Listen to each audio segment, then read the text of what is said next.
તો હવે આપણે શરૂઆત કરીશું રૂપિયાના કારોબાર સાથે। તો શરૂઆતી કારોબારમાં ડોલર સામે રૂપિયો 1 પૈસા જેટલો મજબૂત થઈને 88.79 પ્રતિ ડોલરની સામે 88.78 પ્રતિ ડોલર ઉપર ખોલ્યો છે। અને ત્યારબાદ પણ જો આપણે રૂપિયાના કારોબારની વાત કરી લઈએ તો લગભગ એ જ સ્તરોની આસપાસનું અહીં આગળથી કામકાજ થતું આપણને જોવા મળી રહ્યું છે। અને અત્યારે જો આપણે રૂપિયો જોઈએ તો 88.71 પર કામકાજ કરી રહ્યું છે। તો એક 8-9 પૈસાની મુવમેન્ટ આપણે અહીં આગળથી જોઈ શકીએ છીએ। ડોલર ઇન્ડેક્સની વાત કરીએ તો ત્યાં 5% જેવી નરમાશ બનતી દેખાઈ રહી છે। 97.61 ઉપર ડોલર ઇન્ડેક્સમાં કામકાજ। તો આ આપણે અહીંયા આગળથી ખાસ કરીને રૂપિયાની વાત કરી છે। અને વધુ ચર્ચા કરવા માટે આપણી સાથે ટ્રેડબુલ સિક્યુરિટીઝના ભાવિક પટેલ જોડાયા છે। ભાવિકજી, સ્વાગત છે આપનું CNBC બજાર પર। અને આપણે નવરાત્રિનું પર્વ ઉજવ્યું, આવતીકાલે દશેરો ઉજવશું, તો આપને પણ દશેરાની સૌથી પહેલાં ઘણી બધી શુભકામનાઓ। અને ખાસ કરીને આપણે હવે વાત કરી લઈએ કરન્સીની। જે રીતે આપણે અહીંયા આગળથી જોયું છે કે યુએસનું જે ફંડિંગ બિલ છે એને લઈને જે અપડેટ આવતી દેખાય છે, નથી પાસ થઈ શક્યું। અને એની ઇમ્પેક્ટની વાત આપણે સોના ઉપર પણ કરીશું, પણ શું કરન્સીમાં પણ એની ઇમ્પેક્ટ આવતી હોય છે? આગળ USD INRની પણ જો વાત કરી લઈએ તો એની ચાલ કેવી રીતની રહી શકે છે? ગુડ મોર્નિંગ ચરણાજી। સૌપ્રથમ આપને, દર્શકોને સબને દશેરાની શુભકામનાएं। અને આઈ હોપ કે અત્યારના જે ઇક્વિટી માર્કેટમાં રાવણ છે, જે સેલિંગ પ્રેશર છે, એ હોપફુલી દહન થઈ જાય અને પછી પાછું ટ્રેડર્સ ને ઇન્વેસ્ટર્સનો પોર્ટફોલિયો છે એમાં લક્ષ્મી આવે અને સમૃદ્ધિ આવે। આપણે ડોલર ઇન્ડેક્સની વાત કરીએ તો યસ, ડેફિનેટલી ડોલર ઇન્ડેક્સમાં થોડીક વીકનેસ જોવા મળી છે, કારણ કે ઇનફેક્ટ ડેમોક્રેટિક અને રિપબ્લિક વચ્ચેની જે વાતચીત હતી એ ટોટલ બ્રેકડાઉન થઈ ગયું છે અને હવે એક્સપેક્ટેડ થઈ ગયું છે કે શટડાઉન થવાનું છે। એટલે શટડાઉન થવાનું છે, ઓફકોર્સ ડોલર ઇન્ડેક્સ માટે ખરાબ છે। હાલ તો આપણે જોઈ રહ્યા છીએ કે યુએસની ટ્રેઝરી yield છે એમાં કોઈ બહુ મોટો ફરક આવ્યો નથી। અને આજે જે આરબીઆઈએ રેપો રેટ જે રાખ્યો, રેપો રેટ જે છે એ સ્ટેટસ ક્વો રાખ્યું છે, એની પણ થોડીક અસર રૂપિયાને થઈ છે, કારણ કે જ્યારે આપણે જોયું છે કે રેટ કટ થાય છે ત્યારે ડેફિનેટલી જે કરન્સી હોય છે એ ડેપ્રિશિએટ થાય છે, બટ જો રેટ કટ નથી થતું તો એટલીસ્ટ કરન્સી થોડીક એપ્રિશિએટ થાય છે। અને હાલ અત્યારના જે આરબીઆઈ પોલિસી તરફથી જે આરબીઆઈને એટલીસ્ટ આગળનું ફોરકાસ્ટ છે એમાંય સારું છે કે ઇન્ફ્લેશન બહુ વધવાનું નથી અને જીડીપી છે મે બી એને બહુ મોટી ટેરિફની અસર ના થાય। એટલે આ બધાના લીધે આજના દિવસમાં આપણે રૂપિયો જે છે એ થોડીક મજબૂત જોવા મળ્યો છે। બટ અગેન મને લાગે છે કે આગળ જતા ઘણા ઓવરહેંગ છે, કારણ કે ટેરિફ નવા આવી રહ્યા છે। હવે ટ્રમ્પે ટેરિફ મીડિયા ઉપર નાખ્યું છે અને જ્યાં સુધી એટલે એડિશનલ 25% ટેરિફ જે છે એના લીધે તો મને લાગી રહ્યું છે કે પ્રાઇસીસમાં આપણને એટલે ડોલર ઇન્ડેક્સમાં બહુ મોટું વીકનેસ જોવા નહીં મળે। તો આઈ થિંક આજે પણ કરેક્શન આવી રહ્યું છે, એક બાઇંગ ઓપોર્ચ્યુનિટી દેખાઈ રહી છે। તો 88.70 થી 88.60ની આસપાસ આવે છે, તો હજી પણ બાયની જો રિકમેન્ડેશન આપીશ 89ના ટાર્ગેટથી, અને 88.40નો સ્ટોપ લોસ રાખી શકાય છે। ઓકે, તો હજી પણ કરન્સીની અંદર બાઇંગ તરફ જ રહેવાની સલાહ બનતી દેખાઈ રહી છે। તો આ આપણે ખાસ કરીને કરન્સીની વાત કરી। આરબીઆઈની જે પોલિસી આજે આવી છે એની કરન્સી પર કેવી રીતની ઇમ્પેક્ટ આવી શકે છે? રેટ કટ નથી થયો, સ્ટેટસ કો રહ્યો છે, એની ઇમ્પેક્ટની પણ આપણે વાત કરી છે। હવે સોનાની આપણે વાત કરી લઈએ તો સોનામાં જે રીતે આપણે જાણીએ છીએ એક ખૂબ સારી મજબૂતી આ 2025ના વર્ષમાં સપ્ટેમ્બરના મહિનામાં આપણને આવતી જોવા મળી છે।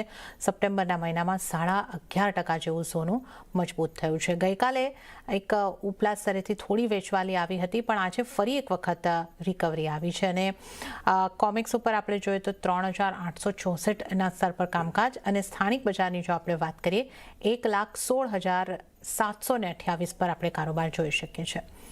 ઉલ્લેખનીય છે કે ચાઇનીઝ રોકાણકારો દ્વારા એક્સપોઝર ઓછું થવાના કારણે પણ સોનાની અંદર એક ઘટાડો જોવા મળ્યો હતો।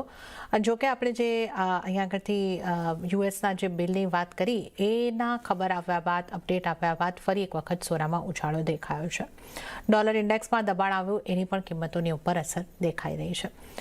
ભાવિકજી, સોનામાં જે અત્યારે આપણે ફરી વખત એક મજબૂતી જોઈ રહ્યા છે એને તમે કઈ રીતે જોઈ રહ્યા છો? જે આ યુએસમાં શટડાઉનની વાત અહીંયા આગળથી હવે જે આપણને આવતી દેખાઈ રહી છે એની ઇમ્પેક્ટ છે, અને આગળ તમે સોનામાં કયા લેવલ્સ બનતા જોઈ રહ્યા છો?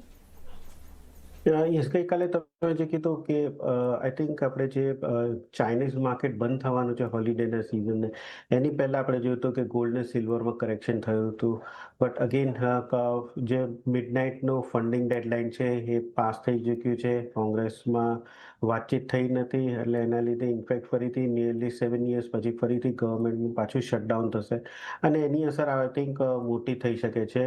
પાસ્ટ પણ આપણે જોયું છે કે યુઝ્યુઅલી 3 દિવસથી 35 દિવસ સુધીની જે શટડાઉન થઈ શકે છે, પણ આ વખતે ચેન્જ શું છે કે ટ્રમ્પ જે છે એ કહી રહ્યા છે કે એટલીસ્ટ જે લોકોને ફરલો થશે, જે લોકોને પગાર નહીં મળે, એ લોકોને કાઢવામાં આવશે.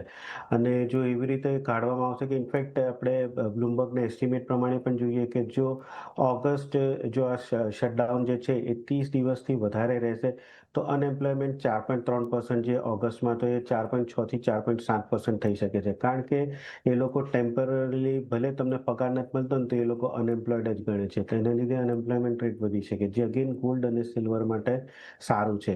પ્લસ બીજું પણ એ જોઈએ કે જ્યારે જ્યારે પણ શટડાઉન થયું છે, જે ફેડરલ ઇન્કમ, યુએસની ઇકોનોમીની જે ઇન્કમ આવે છે એ પણ ઘટે છે અને એ પણ ગવર્મેન્ટના સ્ટાર્ટ થયા પછી પણ એ રિકૂપ નથી થતી. હાલ અત્યારે મને લાગે છે કે આજે ગોલ્ડ અને સિલ્વરની તેજી છે કન્ટિન્યુ રહી શકે છે. ગવર્મેન્ટ શટડાઉન થયું છે, પોસિબલી પોઝિટિવ છે. સેકન્ડ, આ વખતે નોન ફાર્મ પેરોલના ડેટા શુક્ર આવવાના છે, તો એકવાર ગવર્મેન્ટ શટડાઉન થયું છે તો હવે એ પણ ક્વેશ્ચન માર્ક છે કે ડેટા ટાઈમસર આવશે, રિલીઝ થશે કે નહીં. જો નહીં રિલીઝ થાય તો અગેન એ થોડીક અનસર્ટનિટી થશે, જેના લીધે આપણે ગોલ્ડમાં ઓર તેજી જોવા મળી શકે છે. હવે ગઈકાલના કરેક્શન પછી મને લાગી રહ્યું છે કે ધીમે ધીમે 3950 4,000નું લેવલ આપણે આવી રહ્યા છે કે જ્યાં મેજર ટોપ આવી શકે છે. અહીંયાથી હવે થોડો હું કોશિયસ થઈ ગયો છું. અત્યાર સુધી હું ઘણો જ પુલિશ હતો, પણ હવે મને લાગે છે કે પોઝિટિવ જે ટ્રેડ થવાના છે ઓલરેડી થઈ ચૂક્યા છે. અહીંયાથી હવે સ્લાઇટ કરેક્શન આવી શકે છે. તો જે લોકોની લોંગ પોઝિશન જૂની જે છે, આવું છે કે એકવાર પ્રોફિટ બુક કરી જવું જોઈએ, નવી પોઝિશન અહીંયાથી એડ ના કરવી જોઈએ અને ઇન્ટ્રાડે ફક્ત ખાલી બાય ઓન ડિપની સ્ટ્રેટેજી જોઈએ અને એ પણ સ્ટ્રિક્ટ સ્ટોપ લોસ સાથે અને એ પણ નાની પોઝિશન સાથે.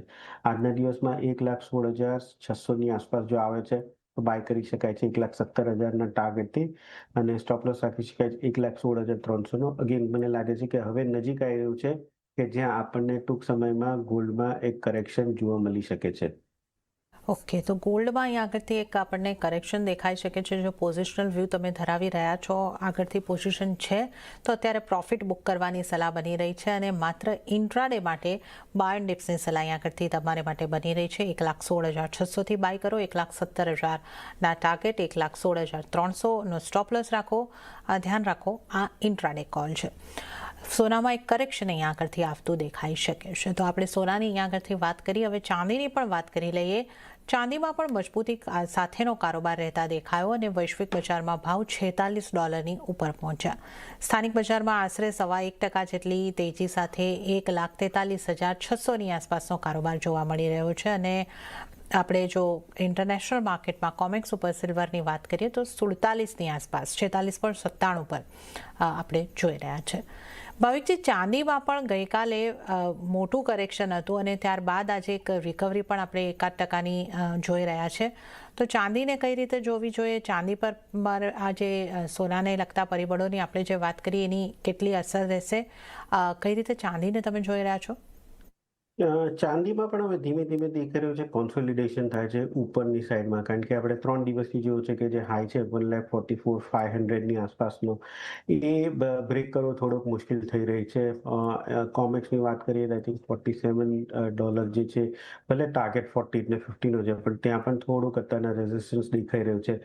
ગઈકાલે આપણે જોયું કે પ્રોફિટ બુકિંગ જે લોકો રાહ જોઈ રહ્યા હતા એ આવ્યું, બટ અગેન ન્યૂઝ આવ્યા છે કે યુએસનું ગવર્મેન્ટનું શટડાઉન થશે, જેના લીધે અગેન જે લોસીસ હતા એ રિકવર થઈ ગયા છે. આજના દિવસમાં આપણે જોયું તો એટલે ફરીથી ગેપ અપ થઈને નવી ઓલ ટાઈમ હાઈ બનાવ્યો છે. બટ સોનાની પાછળ ચાંદીમાં પણ હવે મારો વ્યૂ થોડો કોશિયસ થઈ ગયો છે, કારણ કે 6 અઠવાડિયાથી આપણે સતત જોઈ રહ્યા છે કે એક વન વે રેલી ચાલી રહી છે અને હિસ્ટ્રીમાં આપણે જોયું છે કે જ્યારે જ્યારે પણ એસેટ ક્લાસ આટલી બધી વધે છે ત્યારે કરેક્શન ભલે ડ્યુ આવે, ગમે તેટલા પોઝિટિવ ફંડામેન્ટલ્સ હોય.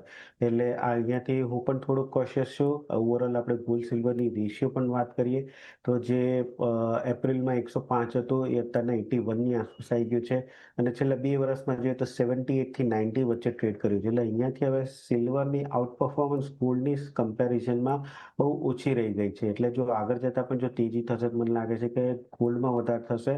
કરેક્શન જો આવશે તો સિલ્વરમાં વધારે આવશે ગોલ્ડની કમ્પેરિઝનમાં. તો આજના દિવસમાં પણ સિલ્વરમાં અગેન બાય એન્ડ ડિપ્સની સ્ટ્રેટેજી છે, બટ પોઝિશનલી હવે અહીંયાથી એવોઇડ કરવું જોઈએ. હજી પણ શોર્ટની રિકમેન્ડેશન નથી, બટ નવી પોઝિશન બાય ના કરવી જોઈએ. અને જૂની પોઝિશન હોય એ આઈ થિંક અહીંયાથી એકવાર પ્રોફિટ બુક કરવું જોઈએ. આજના દિવસમાં 1,43,000ની આસપાસ જો સિલ્વર આવે છે તો બાય કરી શકાય છે 1,43,700ના ટાર્ગેટથી અને સ્ટોપ લોસ રાખી શકાય 1,42,500નું. ઓકે, તો અહીંયા પણ એક સિલ્વર માટે પણ ઓવરઓલ જે આઉટલુક છે કોશિયસ અહીંયા આગળથી રાખવાની સલાહ બની રહી છે. વ્યૂની જે વાત કરીએ કોશિયસ વ્યૂ ઇન્ટ્રાડે માટે અહીંયા પણ બાય એન્ડ ડિપ્સ કરી શકો છો. 1,43,000થી બાય કરો. 1,43,700નો ટાર્ગેટ, 1,42,500નો સ્ટોપ લોસને તમારે ધ્યાને રાખવાનો રહેશે. તો આપણે સોના ચાંદીની અહીંયા આગળથી વાત કરી છે. એક કરેક્શન અહીંયા આગળથી આવવાની સંભાવના અહીંયા આગળથી હવે આપણે જોઈ રહ્યા છે. ત્યારે જ હાલ અહીંયા લઈશું નાનકડો બ્રેક અને બ્રેક બાદ વધુ કોમોડિટીઝની ચર્ચા સાથે ભાવિક પટેલ સાથે આ શોમાં આગળ વધીશું.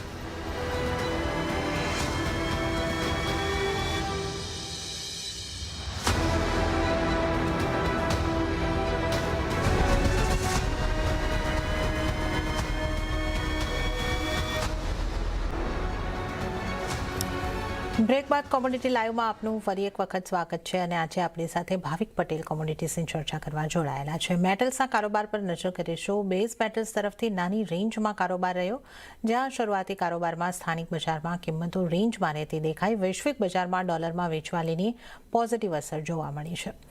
આપણે કોપરમાં એક સારી રેલી જોયા બાદ હવે થોડા દબાણ સાથેનું કામકાજ અહીંયા આગળથી જોઈ રહ્યા છે. આજે 5% દબાણ બની રહ્યું છે. ભાવિકજી, આપ કોપર તેમજ અન્ય મેટલ્સને કઈ રીતે જોઈ રહ્યા છો? મેટલ્સમાંથી ક્યાં ફોકસ હોવો જોઈએ? આઈ થિંક મેટલ્સમાં મને લાગે છે કે કોપરમાં સ્લાઇટ કરેક્શન આવી શકે છે, કારણ કે ઓલરેડી આપણે સારી એવી તેજી જોવા મળી. બે માઇનિંગ જે છે એનો અત્યારના બંધ થવાના લીધે overall A prices already factor in થઈ ગયા છે. તો હવે થોડુંક કોન્સોલિડેશન થશે, બટ એલ્યુમિનિયમ અને ઝીંક છે એમાં હજી પણ તેજી છે મને લાગે છે કન્ટિન્યુ થઈ શકે છે, ખાસ કરીને ઝીંકમાં. તો આજના દિવસમાં મારી ટોપ પિક ઝીંક રહેશે કે જે અરાઉન્ડ 288.50ની આસપાસ બાય કરી શકાય છે 291ના ટાર્ગેટથી અને 287.50નો સ્ટોપ લોસ રાખી શકાય છે. આજે બધી બેઝ મેટલ્સમાં ઝીંક સ્ટ્રોંગ દેખાય છે, તો એમાં બાયની રિકમેન્ડેશન છે. ઓકે, તો એક અહીંયા આગળથી ખાસ ઝિંક ઉપર ટોપિક તરીકે સલાહ બની રહી છે. મેટલ્સમાંથી ઝિંક ઉપર ફોકસ રાખીને ચાલવાની સલાહ બની રહી છે. માફ કરશો, ક્રૂડની વાત કરી લઈએ. 2 દિવસના ઘટાડા બાદ ક્રૂડની અંદર સ્થિરતા આવતી જોવા મળી છે અને બ્રેન્ટના ભાવ $66 ઉપર આવ્યા છે. નાયમેક્સ ક્રૂડમાં $62 ઉપર કારોબાર જોવા મળી રહ્યો છે અને અહીંયા આગળ યુએસમાં ગત સપ્તાહે ઇન્વેન્ટરી 3.7 મિલિયન બેરલથી ઘટી હોવાથી કિંમતોને સપોર્ટ મળ્યો છે. પણ એમસીએક્સ ઉપર હજી પણ 5%ના દબાણ સાથે જ 5,556ની રેન્જ આપણે જે જોઈ રહ્યા છે એ મુજબ જ કારોબાર દેખાઈ રહ્યો છે 5,556ના સ્તર પર. તો ભાવિકજી, પ્રશ્ન એ જ હતો કે આ રેન્જ જે સતત આપણે જોઈ રહ્યા છે એ રેન્જ હજી પણ આગળ કન્ટિન્યુ થઈ શકે કે તમે હવે આ રેન્જને તૂટતી જોઈ રહ્યા છો? ના, આઈ થિંક WTIમાં જે 60 થી 70 એના પછી હમણાં રિસન્ટલી 60 થી 66ની રેન્જ છે, મને લાગે છે એ જ કન્ટિન્યુ થશે, કારણ કે ડાઉનસાઇડ પણ લિમિટેડ રહેશે. હાલ અત્યારના જે કુર્દિસ્તાન, ઈરાકથી જે કુર્દિસ્તાનની પાઇપલાઇન રીસ્ટાર્ટ થઈ છે 2.5 years પછી, એટલે એના લીધે ઓફકોર્સ થોડીક 1,40,000 બેરલ્સ પર ડેની ઇન્વેન્ટરી વધી રહી છે. અને સામે એક્સપેક્ટેડ છે કે નવેમ્બરમાં મે બી ઓપેક પ્લસ જે છે એ પ્રોડક્શન વધારી શકે છે. બટ આગળ જતાં પણ આપણે જોયું હતું કે પ્રોડક્શન વધાર્યા પછી પણ ઘણી બધી ઓપેકની કન્ટ્રીઝ છે જે લોકો રિયલ ટાઈમ પ્રોડક્શન નથી વધારતા. એટલે આઈ થિંક બાયસ તો હજી પણ નેગેટિવ છે. ઓવરઓલ મને લાગે છે કે અહીંયાથી કરેક્શન આપણને $60ની નીચે જવા માટે મને લાગે છે કે કોઈ ઘણા સ્ટ્રોંગ નેગેટિવ ફેક્ટર જોવા મળી શકે છે. તો આઈ થિંક હાલ અત્યારના રેન્જ 60 થી 66 WTIમાં, એમસીએક્સમાં જોઈએ તો 5400 થી 5900. આઈ થિંક આ એક રેન્જ બની ચૂકી છે અને આ રેન્જમાં ટ્રેડ દેખાઈ રહ્યું છે.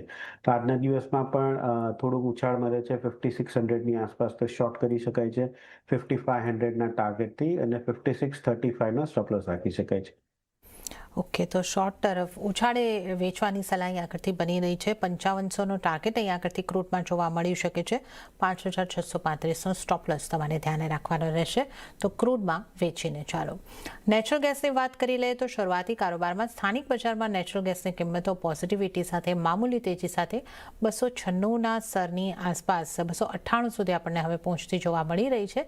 તો 0.5% કરતાં ઉપરની મજબૂતી નેચરલ ગેસમાં દેખાઈ રહી છે. નેચરલ ગેસ માટે આપ કઈ રીતે સલાહ આપશો ભાવિકજી? નેચરલ ગેસમાં આઈ થિંક અપસાઇડ હવે થોડીક લિમિટેડ થઈ ગઈ છે કારણ કે પહેલા પણ આપણે જોયું તો સપ્ટેમ્બર ને ઓગસ્ટના એન્ડમાં કે 302-303નું જે હર્ડલ છે ઘણું જ સ્ટ્રોંગ છે. તો ઓવરઓલ મને લાગે છે કે અહીંયાથી અપસાઇડ જે છે થોડુંક લિમિટેડ રહેશે. હાલ અત્યારના વેધર ફોરકાસ્ટ જોઈએ તો હજી એવી ઠંડી છે નહીં કે હીટિંગની ડિમાન્ડ આવે યુએસમાં ને પ્રોડક્શનનો રેટ જે છે સ્ટ્રોંગ જ છે. એન્ટિસિપેશન છે કે કદાચ આ વખતે ઠંડી જે છે વધારે થઈ શકે છે એના લીધે પ્રાઇસીસમાં આપણને તેજી જોવા મળી છે. અગેન મને લાગે છે કે 300નું જે હર્ડલ છે એ બ્રેક થવું બહુ જ ઇમ્પોર્ટન્ટ છે. જો એની ઉપર જશે તો 325 સુધીની લેવલ જોવા મળી શકે છે. તો હાલ અત્યારના 1 કે 2 રૂપિયા માટે ઓફકોર્સ બાય કરી શકાય છે 300થી 301ના ટાર્ગેટથી કરંટ માર્કેટ પ્રાઇસથી. સ્ટોપ લોસ એ નાનો રાખી શકાય છે 296નો, બટ મેજર જો પોઝિશન લેવી 300 ઉપર ક્લોઝ આવે પછી જ લઈ શકાય છે. ઓકે, મેજર પોઝિશન માટે 300ની ઉપરની પછી જ તમે અહીં આગળથી લઈ શકો છો અને અત્યારે તમે 296ની આસપાસ એક બાય કરીને ચાલી શકો છો, નાની પોઝિશન લઈ શકો છો. તો આ નેચરલ ગેસની વાત કરી છે. હવે આપણે જો એગ્રી કોમોડિટીઝ તરફ આગળ વધીએ, મસાલા પેક પર નજર કરીએ, ટર્મરિકમાં ખાસું એવું દબાણ બનતું આપણને દેખાઈ રહ્યું છે. લગભગ 3% દબાણ સાથે હળદરની અંદર કામકાજ થઈ રહ્યું છે. જીરામાં 0.5%ની મજબૂતી ખરીદારી દેખાઈ રહી છે અને ધાણામાં પણ એક 0.5%ની આસપાસનું દબાણ જ બની રહ્યું છે. હળદરમાં આજે આટલું દબાણના કયા રીઝન તમે જોઈ રહ્યા છો અને મસાલા પેકમાંથી આપની કઈ રીતની સલાહ બનશે?